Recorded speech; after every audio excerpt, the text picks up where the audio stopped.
guest this week on Veterans Chronicles is retired U.S. Army General H.R. McMaster. General McMaster served 34 years in uniform, led troops in Iraq in Operation Desert Storm and Operation Iraqi Freedom, and also served as National Security Advisor to President Trump. General McMaster, thank you so much for being with us, sir. Thanks, Greg. Pleasure to be with you. Let's start at the beginning of your story. Where were you born and raised? I was born in Philadelphia, Pennsylvania, grew up there, and left there when I was 17 to go to West Point. And what sort of military history did your family have? So my father served in the Korean War, and then he left the United States as a private first class and returned as a sergeant first class platoon sergeant, and then was a first sergeant for a basic training unit at Fort Leonard Wood, Missouri. And then he stayed in the reserves and was the first sergeant of an Army Reserve infantry company in our neighborhood in Philadelphia. And that's how I got to know a lot of the Philadelphia Phillies, actually, who were members of that company, and had a really killer softball as well. And then he was direct commissioned to captain during the Vietnam War and took command of the same company that he was a first sergeant of. So I didn't live the life of a military dependent. We didn't move around or anything, but I was very much aware of the rewards of military service, and through my dad's experience in the Army Reserve. Is that one of the major reasons you decided to pursue West Point? I think so, but I mean, from my youngest memory, I wanted to lead soldiers in our Army. So I mean, I can't remember when that started, but maybe when I was 3 or something like that. What's it like to be a cadet at West Point? Well, it's not super fun, it's like maybe some other schools, but what it teaches you is how much you can accomplish when you work together as a team.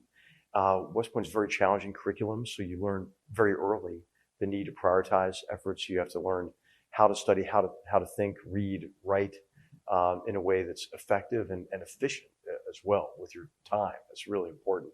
I played rugby there, had a wonderful experience with my rugby teammates. I'd gone to a military high school, though, too. I begged my parents to go to Valley Forge Military Academy because I wanted to go into the Army right away. So I was sort of used to the military academy discipline system and maybe too used to it. So at West Point, sometimes I was misunderstood as a cadet or maybe a victim of circumstance. But I had a great experience there. You mentioned the prioritization that was drilled into you pretty early at West Point. Do you think that was the most important thing in terms of leadership qualities that they instilled in you, or were there other things there as well? No, I think it was a lot more than that. And I'm here to hopefully to honor General Goodpaster tonight and to explain what a big influence he had on me. And he was a superintendent at West Point when I first arrived there. He had come into West Point on the back end of kind of a cheating scandal, and his emphasis, since he was a cadet, because he was the head of the honor committee as a cadet, was on the West Point's motto: duty, honor, and country. And I think what you're instilled with is a sense of the importance of selfless service and the focus on accomplishing your mission in the Army, which is high stakes. It involves life or death, but also the importance of conducting yourself honorably, because if you fail to do so, you fail your soldiers, and you could fail on missions that are important to the nation. 1984, you finish your time at West Point and you're commissioned, and you head to the 2nd Armored Division. What was your immediate role there? Well, I mean, nothing went as planned. Right? I was commissioned in aviation, which was a relatively new branch. And because it was new, I went to the Armor Basic Course on the way to flight school. At Armor Basic Course, they found an astigmatism in my eye that they hadn't found before, disqualified me from aviation. And then I said, well, I'd rather be an infantry officer. That was my second choice. Can I go to Fort Benning and restart? He said, no, it's not cost effective. You're an armor officer. So that's how I became an armor and cavalry officer. Then I wanted to go to Germany, right? That's where the action was in the Cold War in the cavalry regiments in particular. And they said, okay, well, how about Fort Hood, Texas? Instead, so nothing worked out, and as I had planned. And then tanks grew on me, when I was in the basic course, and when I got to my battalion, 166 Armor, oldest tank battalion in the Army, I was excited for a tank platoon. And I walked in and met the S3, and he said, congratulations, you're the support platoon leader. And I didn't even know what a support platoon was. So I mean, it just really, but every experience was tremendous. I wouldn't change a thing in retrospect. And at the time, of course, I thought, well, nothing's going according to plan. This is terrible. But actually, it was all those experiences were wonderful. At Fort Hood, a great division there in the 2nd Armored Division, a great division commander named Roger Price, who had a guy named Colonel Don Holder as his G3, who then later was my regimental commander, who was just the best trainer and educator, I think, in our Army. And it was just a wonderful experience as a support platoon leader, tank platoon leader, scout platoon leader. And I think it really set me up for hopefully successful troop command later. Were you still at Fort Hood when Iraq invaded Kuwait in 1990? No, by that point I was in the 2nd Armored Cavalry Regiment. And as I told you, nothing went according to plan. I mean, my plan was to get out of the Army after 5 years, right? And then maybe go to law school, and then one night at Fort Hood, Texas, I took my non-commissioned officers to Right Arm Night. My old motor sergeants when I was XO, and my scout section sergeants and scout platoon sergeant, and they talked me into staying in the Army that night. And I kind of knew already that I didn't want to leave active service, and so I went home and told Katie. I said, hey, how about staying on, which she was completely supportive of. And in my recent retirement party, she said, well, when I met HR, he was getting out of the Army after 5 years, and she looked at me and said, thank you for the bonus 29. So once Iraq invaded Kuwait in August of 1990, it was pretty clear that it was at least likely that the U.S. would be going to war there, and the buildup began pretty quickly after that. What was the role for your unit? What were you focused on during Desert Shield? Well, our cavalry troop, this is before I took command, but the troop I would take command of, was patrolling the east-west German border in October of 1989. I was a regimental plans officer. So our troopers saw that dramatic change in the Iron Curtain parting, and going from one moment staring down East German border guards who shot people at that very stretch of the border who were trying to escape East Germany. They went from that to being flooded by East Germans with bouquets of flowers and bottles of wine. It was just a phenomenal experience to be in a border cavalry regiment at that time. And I remember soon after that, my wife and I were in an argument, Katie and I were in an argument about something silly, and she said, you're just angry because you don't have an enemy anymore. and then, of course, in August 1990, Saddam Hussein invades Kuwait, and we were in the middle of a very rigorous training program in our regiment. We felt like we were at a very high rate of readiness, level of readiness. We had just finished gunnery and shot very well on the ranges at Grafenwehr. And we were about to go out on a maneuver exercise on the German countryside against a British opposing force.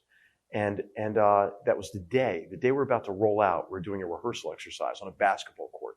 We'd drawn in the terrain, and our tank commanders, Bradley commanders, were walking through. And my XO came over with the news that Saddam Hussein invaded Kuwait. I just felt from that moment we were going to go. And I brought the troop together, and I said, hey, we have to make the most out of this training, because the next operations order I give you may be in the desert sands of Saudi Arabia. I really thought we were going to go from the beginning. My lieutenants, I think, thought I was crazy, but I really just had a sense that we were just too ready for this mission. And there was a period of waiting now until November, when the Secretary of Defense made the announcement, and we heard 2nd Cav Regiment. And frankly, I was thrilled because I felt like we were so prepared. Our troop had really developed a high degree of confidence in one another, a high degree of just not just training, but trust in each other and our ability to fight together as a team. And the air campaign went first, and then famously the 100-hour ground campaign. Where did you fit into the overall plan once the ground campaign was launched? Right. So one of the things I think are most important to do is to explain to your soldiers everything you can tell them about the broader campaign, right? So they know it's not Eagle Troop 2nd Cavalry against the Republican Guard. They can see, right, how the theater commander or the CENTCOM commander, General Schwarzkopf, was putting together the air and ground campaigns, for example. So I would go around platoon to platoon and brief them on the overall campaign plan of where we fit in.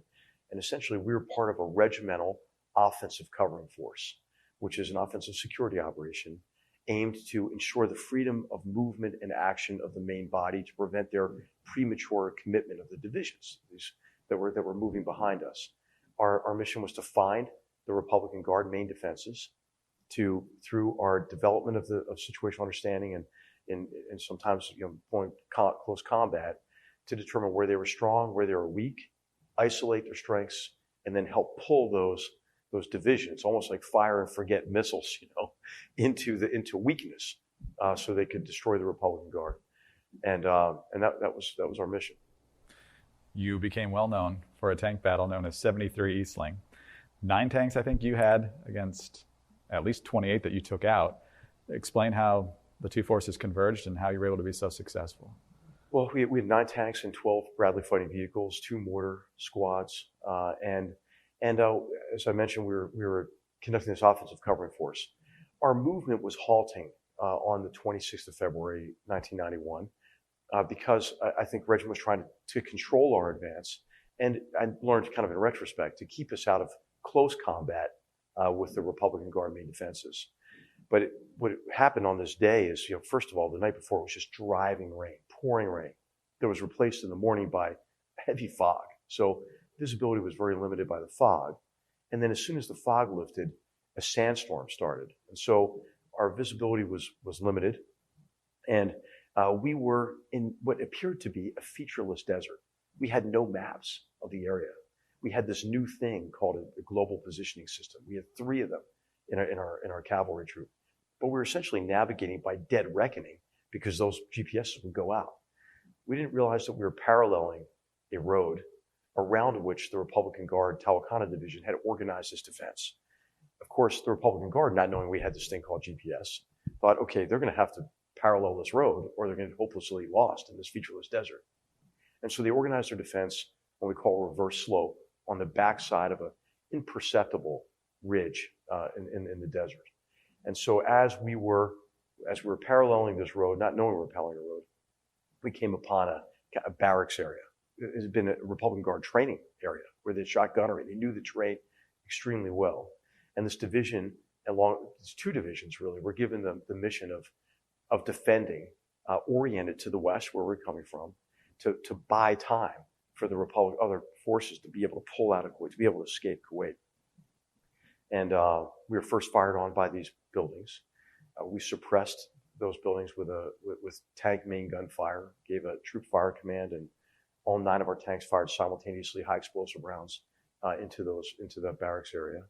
And then we received permission again in this sort of halting movement to go to the 7-0 Easting, which is a north-south grid line on the map. And as we were beginning to move in that direction, I just got a sense that we were going to hit main defenses. And that's when I made the decision to go to a tanks lead formation, to pull our Bradleys in behind the tanks and to lead with a 9-tank wedge.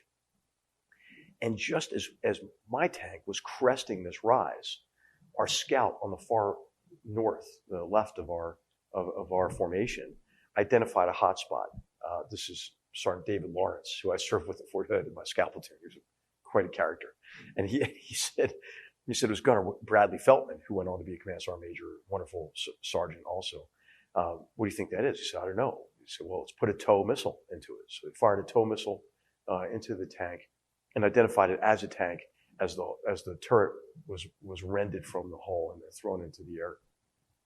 So he's yelling tanks direct front. And then what the platoon does is begin to conduct reconnaissance by fire, firing 25 millimeter high explosive forward, which was a little bit unnerving as I came forward to them and I was asking the platoon leader to cease fire so the tanks could come forward with me. As I'm issuing the ceasefire, my tank comes over that rise and I see immediately, 9, 10 tanks dug-in fighting positions, or really in revetments forward of my tank. At that point, my driver recognizes that we're going to have 4 tanks on my right, 4 tanks on my left. So on his own, Christopher Henskog, my driver, pivots to the right to bring the full force of our 9 tanks to bear on the enemy defensive positions. And we got a bit of a jump on them because they were looking at the explosions. Their turrets were overlooking the explosions in the barracks we had fired on.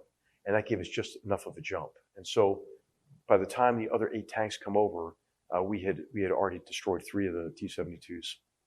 And then, of course, they took out 8 more near simultaneously. And that was the initial blow against this enemy force. Those burning armored vehicles created a huge curtain of smoke. And then we continued our attack toward these tanks. And as we penetrated that curtain of smoke, and came out on the backside. That's when we could see the full sort of panoply of the enemy position. Enemy infantry trying to reposition, multiple armored vehicles to our south and to our east. And that's when my executive officer called and said, hey, you're at the limit of advance, the 7-0 north-south. And my response was that we have to continue the attack. Just tell them I'm sorry. We can't stop.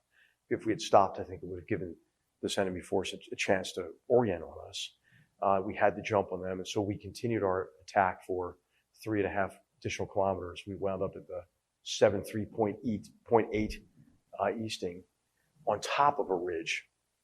And we were firing kind of the whole way, destroying armored vehicles, engaging infantry. Soldiers were very disciplined.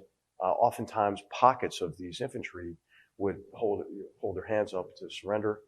Our gunners would just come off of them, but then call the Bradleys, which these groups of infantry didn't know were coming through the curtain of smoke behind. These groups then of infantry were then re-shouldering their weapons, trying to engage our tanks from the rear with rifles, but also rocket-propelled grenades. And then the Bradleys were able to cut them down as they came through the smoke. We continued the attack up onto the second ridge. And this is where I found out later the brigade command post was. And the brigade commander, his name was Muhammad, who had actually gone to the infantry officer career course at Fort Benning, Georgia, and spoke perfect English. He was in his bunker.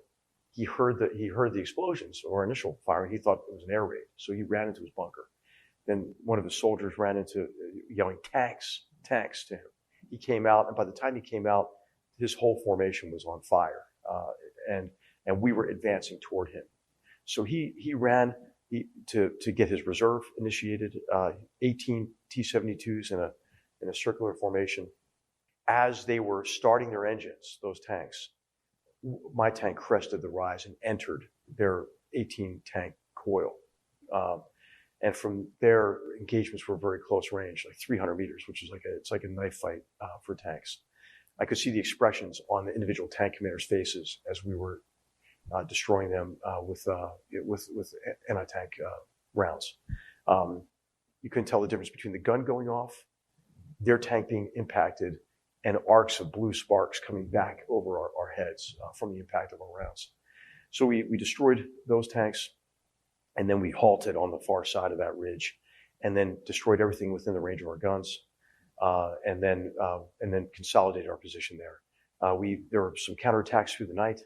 One of our scout sections ran into some additional tanks as they went to make contact with an adjacent troop, and then we broadcast surrender appeals forward, and that's when Major Muhammad and initially I think 18 to 20 others came forward, and then hundreds came forward later after a large artillery strike and some other use of our mortars forward of us. You just mentioned before telling us all about that, how well prepared you thought you were for this, and it seems like the training became instinctive in virtually every person you mentioned in that story. Right. One of our sergeants, Sergeant McReynolds, after the fight, I asked our soldiers to write their accounts of this battle. Those are in the archive at West Point, and some other archives, Moore College, I think, and Staff College. And in this account, McReynolds says, nobody, it was just kind of automatic. Nobody had to be told what to do. Other sergeants, Sergeant Martinez, said I had tremendous faith in my crew. My loader he said to me right after the next day, he said, "Hey sir, I ain't gonna lie, I was fixing to panic, but I just said, don't panic, do your job." And he said we had trained so often and under such realistic conditions that it was just that training kicked in. It was just a short time later, of course, that the major combat operations ended. And it's hard to remember for a lot of folks now, but that was the first major combat since Vietnam. And there'd been some concern about whether we were getting into another one. And obviously it didn't turn into that. But also the beautiful part of it was how the troops were treated while there and coming home. Such a contrast. Right. And I was given this great gift. Our whole army was from General Goodpaster and his generation of leaders, who had served with distinction in World War II, Korea, Vietnam, and then helped organize a real renaissance in the Army in the 1970s and 80s. And it was an Army that was committed to excellence. It was an Army in which the leaders focused on tough, realistic training, General Vano, who was Chief of Staff in the Army when I came in, published kind of a groundbreaking training doctrine. And in it, he wrote in the foreword, it is our sacred duty to ensure that no soldier ever dies in combat because he or she didn't have the proper training. And so I think it was just a wonderful culture. And what we have to do, I think what the next generation has to do, all of us in our Army, is that preserve that legacy of excellence for those who are given the torch to at this point. In the 1990s, you did a lot of work on Vietnam. You went to grad school while you were still serving, University of North Carolina, go Heels. And you became well known as the author of Dereliction of Duty, taking a close look at what went wrong in the decision-making back during the Vietnam War. This had been a graduate school project before the book. Why were you so drawn to that particular topic?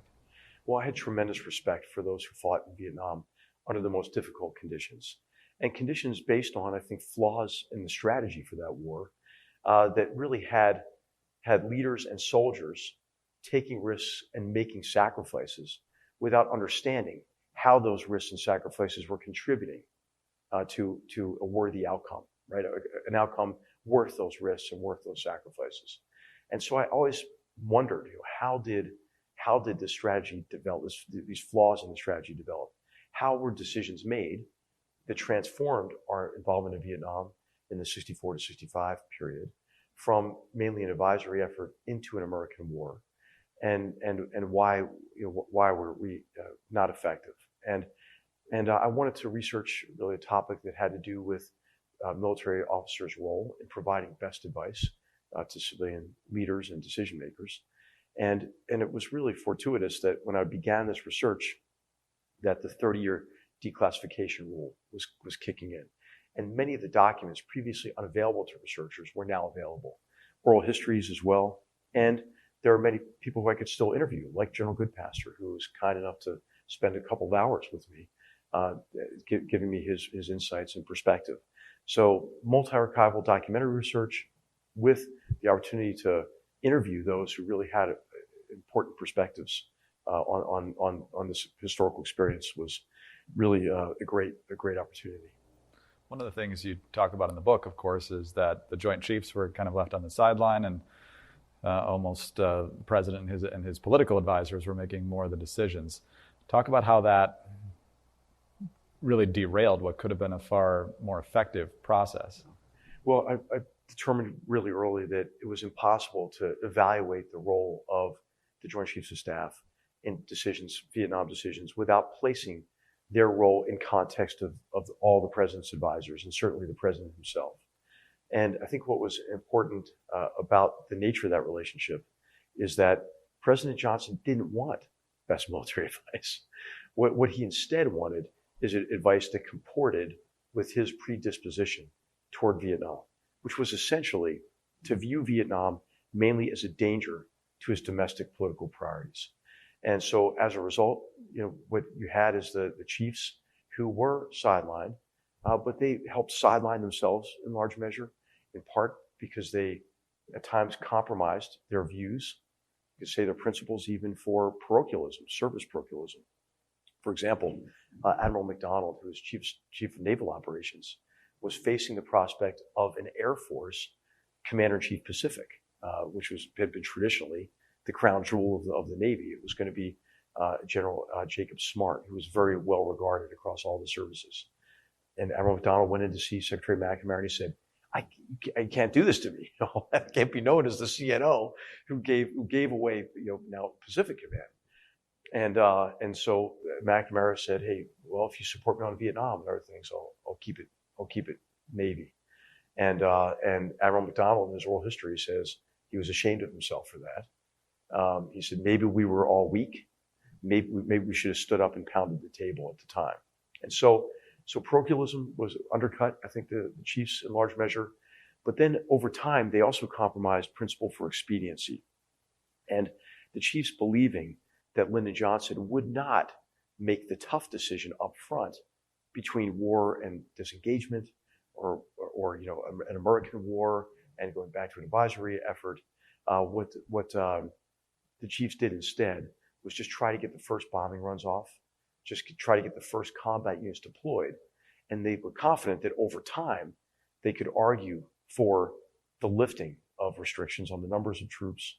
They could apply force more resolutely in a more determined manner in the way that they think could have had a better effect.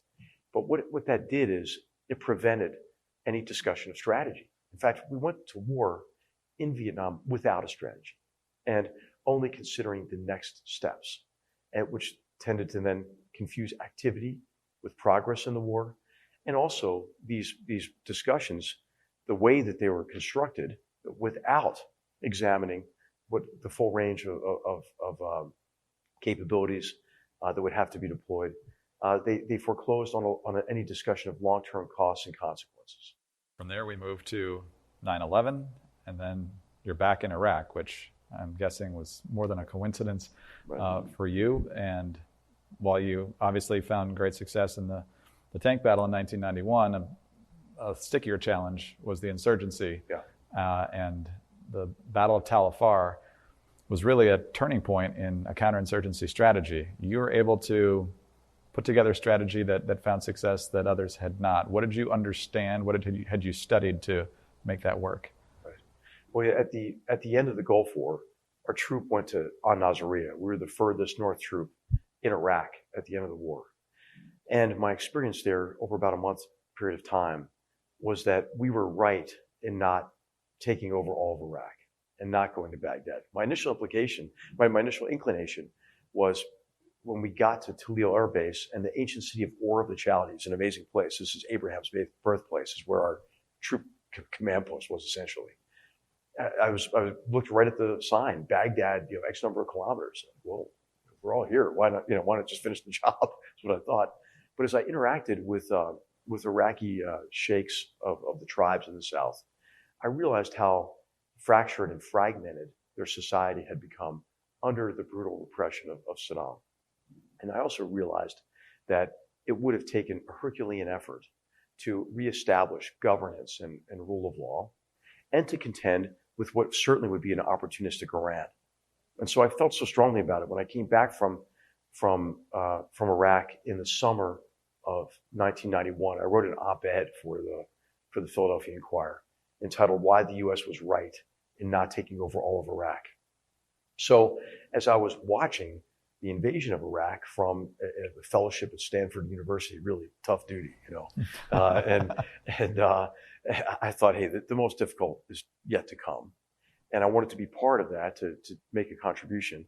So I called the Human Resources Command now, or Personnel Command, and said, I'll take any job in Afghanistan or Iraq. I was just newly selected for promotion to colonel. And so we don't have anything for you, we're all going to be leaving Iraq. I said, I don't think so. I think there's still going to be some work to do, and we have no slots. And I said, well, I can't believe that. And they were going to send me to Denver to plan the NATO ministers meeting, like to plan luncheons instead of go to war. I was like, I can't do that. So I usually was I never tried to really orchestrate an assignment, but I called General Abizaid, who then was the deputy CENTCOM commander and had been my division commander when I was a cavalry squadron commander in Germany. And I said, hey, do you need a driver, perimeter guard? What do you want? Is there anything you need? Because he was operating out of Qatar and had responsibility between Afghanistan and Iraq.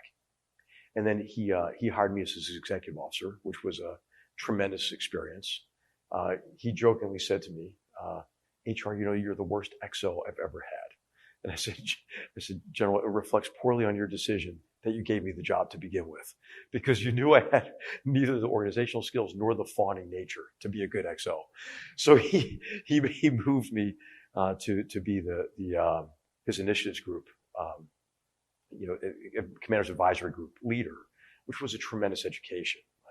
And I traveled the region for a year. And you mentioned, the fight that we had in Tal Afar. I learned from my fellow brigade commanders. I got to see every brigade in Iraq and the one brigade in Afghanistan multiple times over that year, and then identify best practices and to understand the situation there as well on its own terms in Iraq, but then also to learn from history, to learn from really previous counterinsurgency efforts, and to put together then a training and education regimen for our cavalry regiment before we deployed to Iraq. And then I think we did an effective job at assessing what was driving the conflict in our little part of Iraq there. And I believe we defeated the enemy in our area of operation. We've just got a few minutes before you've got to go sign some books here at the Good Pastor Lecture. So let's jump ahead to 2017. President Trump asks you to become National Security Advisor. You're still active duty at this point, which is a little bit different.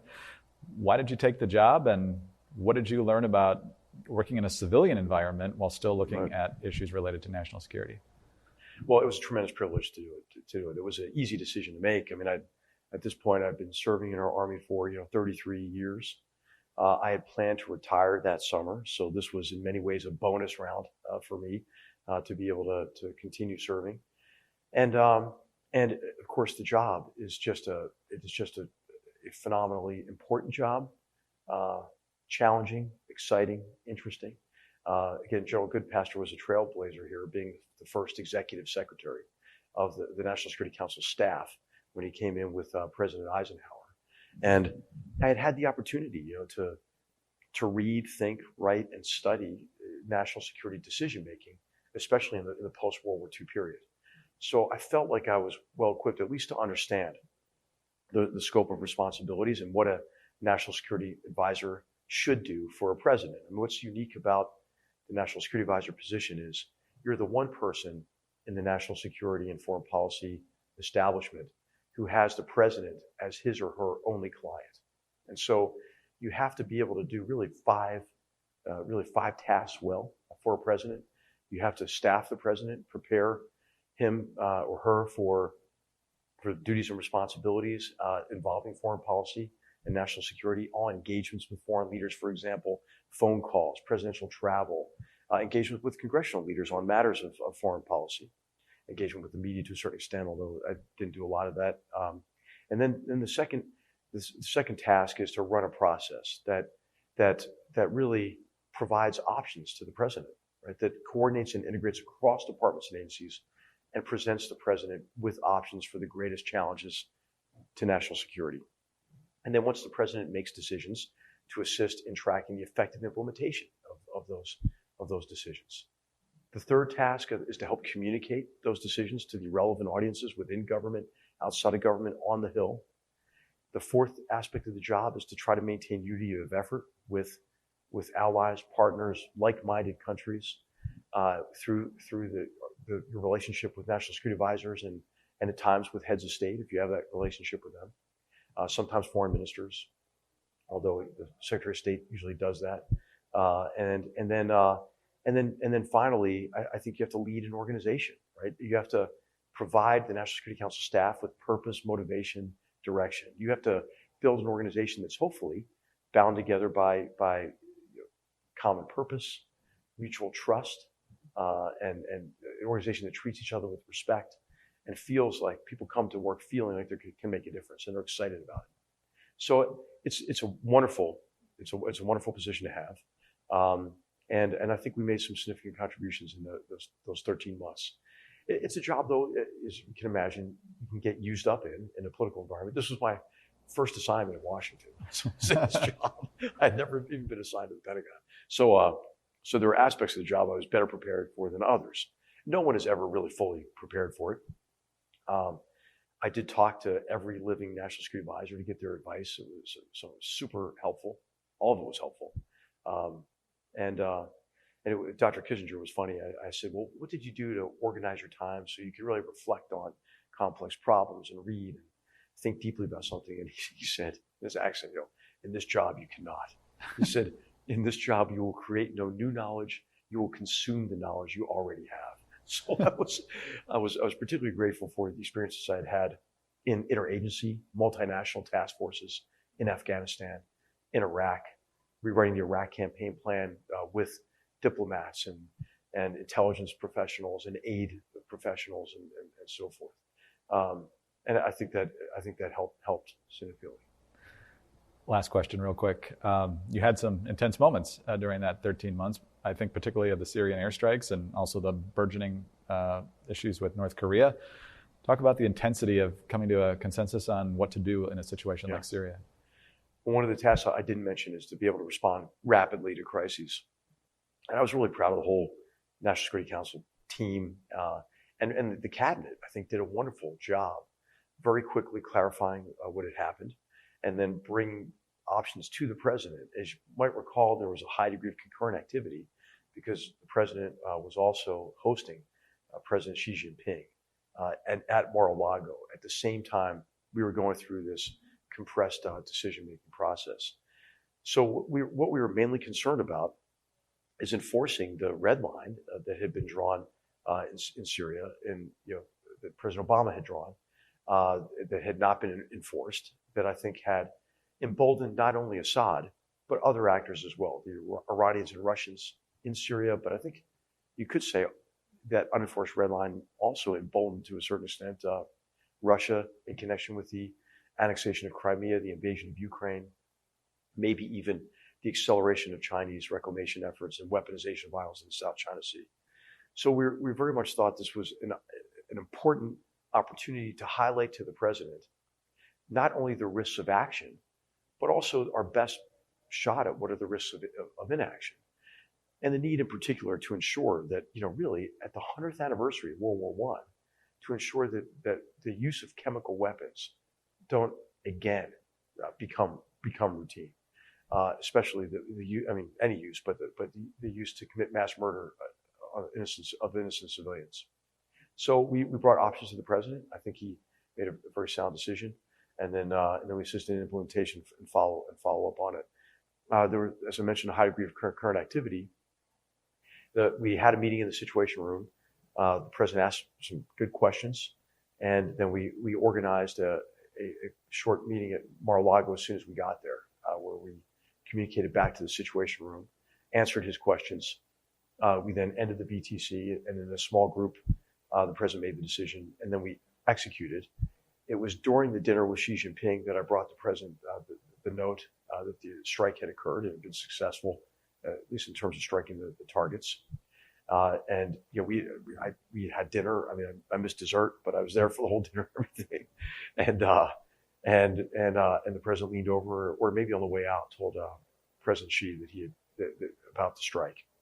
But a high degree of current activity. But I think it just shows that how when you have professionals working together well, you can manage that kind of a crisis. Now, it was nothing like, my predecessor, Condoleezza Rice, the challenge she had on 9/11. I mean, and she did a brilliant job, and I learned a lot from her in terms of thinking about how do you respond quickly to that kind of a crisis.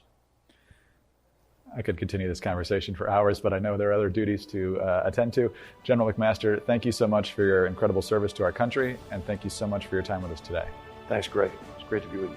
General H.R. McMaster, U.S. Army retired, 34 years in uniform, veteran of Operation Desert Storm and Operation Iraqi Freedom, and former National Security Advisor to President Trump. I'm Greg Corombos, reporting for Veterans Chronicles.